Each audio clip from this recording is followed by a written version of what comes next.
हाय। जब से IPU MBBS का रिज़ल्ट आया है, वी ऑल आर वेरी हैसल्ड।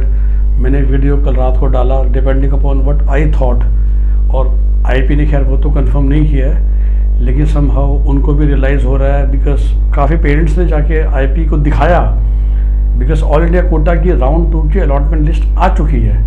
तो काफ़ी पेरेंट्स ने IP फ़ोन किया। मेरे पास एक्चुअली एक पेरेंट का फ़ोन आया जो कि पहुंच चुके थे IP, और कहते हैं सर हम कल दिन भर वहाँ बैठे रहे, और हमने उन्हें 10 बच्चों के नाम बताए जिनका ऑल इंडिया कोटा 2 में सिलेक्शन हो चुका है, जो सीट ले चुके हैं। जो MCC ने लिस्ट जारी की थी ना कि आफ्टर राउंड 2 किस किस ने सीट ले ली है, और सेम बच्चों को आपके IP के राउंड 2 में आ रखा है। तो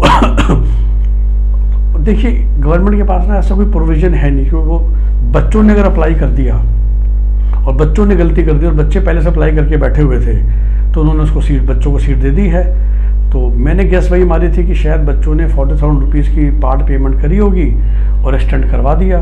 तो ये अभी क्लैरिटी नहीं मिली है कि इन लोगों ने उन लोगों को सीट दी क्यों है। अगर बाकी उन लोगों ने राउंड 1 में सीट एग्जिट कर दिया है, या 40,000 रुपीज़ फी नहीं पे करी थी, या ऑल इंडिया कोटा में राउंड 2 में सीट मिल चुकी है, DU इंटरनल में मिल चुकी है, तो क्या बच्चों की गलती है कि बच्चों ने अप्लाई कर दिया, या IP के सिस्टम या सॉफ्टवेयर से गलती हुई है कि उसने अपने आप से सीट अलोकेट कर दी है बिना बच्चों के चॉइस फिलिंग किए हुए। ये क्लैरिटी तो नहीं दी उन्होंने, क्योंकि शायद अगर अपनी गलती होगी तो क्यों मानेंगे। तो आज उन्होंने एक नोटिस जारी कर दी है। आइए आपको नोटिस दिखाता हूँ मैं।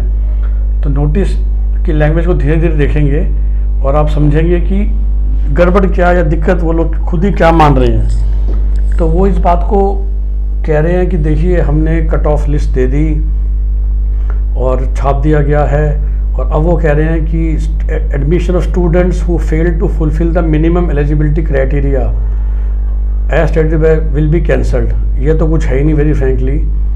सबसे बड़ी चीज़ ये है, I think this would be the factor जो कि कंसिडर किया जाएगा, कि admission allotment of seats will be cancelled if candidate holds a seat in round 2 of any state और ऑल इंडिया कोटा। जो हमें पता ही है जो रूल है।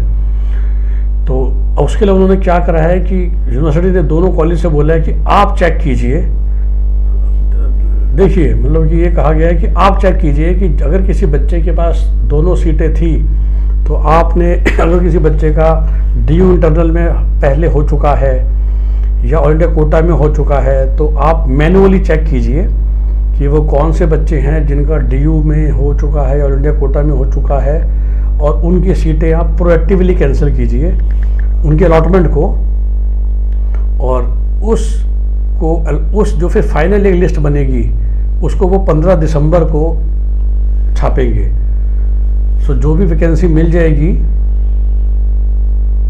वो नोटिफाई की जाएगी 15 दिसंबर को, और यही उम्मीद है हमें कि काफ़ी बच्चे ऐसे पक्का निकलेंगे।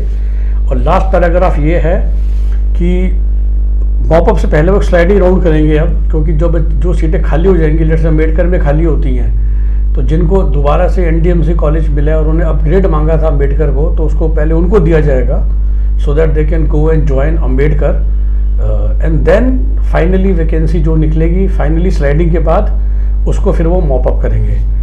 तो देखिए, कर लेंगे, पर इसका क्या एडवांटेज होगा, क्योंकि कैंसिल तो उन बच्चों की होनी थी। अब 15 तारीख को वेरी फ्रैंकली उनको ये क्यों निकालना पड़ा है, जैसा मैंने बोला कि एक फैमिली कल वहाँ पहुँच गई थी और उन लोगों ने बहुत लॉजिकल पॉइंट दिए। वो कहते हैं हम दिल्ली के हैं, हमारी IP ही फर्स्ट चॉइस है, लेकिन नहीं मिलता तो हम जो ये सेंट्रल यूनिवर्सिटीज़ का मॉपअप स्टार्ट हुआ है, स्पेशली एम्स का या BHU का, मतलब उनका कहना ये था कि हमारे लिए IP is better than AIIMS Jodhpur और एम्स BB नगर और एम्स रायपुर, जिसमें सीटें अवेलेबल हैं।